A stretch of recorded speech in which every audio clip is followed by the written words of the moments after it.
रामचरितमानस सत्य है, श्रीमद् भागवत महापुराण सत्य है, शिव महापुराण सत्य है, जितने पुराण आदि ग्रंथ हमारे वह सत्य हैं, इसीलिए प्रतिष्ठित हैं। समस्या क्या है?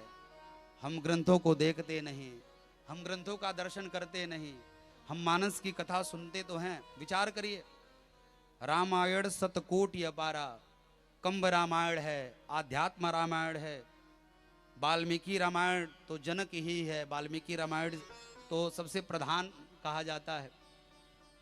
वाल्मीकि रामायण, कंब रामायण, राधे श्याम रामायण, जितने भी ग्रंथ राघवेंद्र सरकार के चरित्र जितने भी ग्रंथों में लिखा गया वो सारे रामायण के रूप में लिखे गए।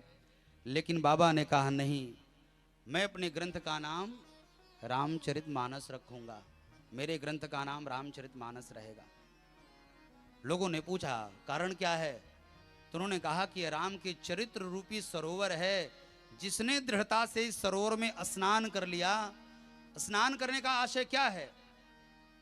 गंगा जी में स्नान करने से तन पवित्र होता है और रामचरितमानस की कथा श्रवण करने से मन पवित्र होता है। महाराज, कुछ दिनों के लिए हम लोग यहाँ आए हैं, 60 साल 70 साल 80 साल, लेकिन मनोवृत्ति भगवत पारायण क्यों नहीं होती?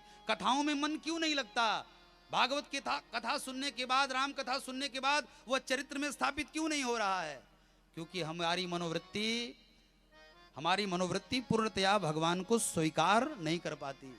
हम जानते तो हैं लेकिन मानते नहीं।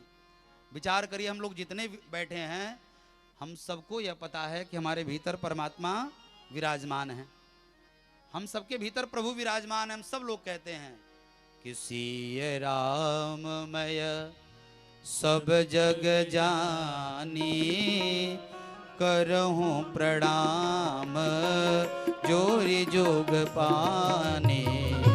सिय राम मैं सब जग जानी, करहूं प्रणाम जोरि जोग पाने।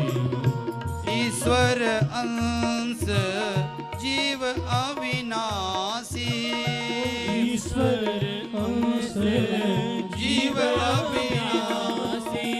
हम जानते तो हैं लेकिन मानते नहीं।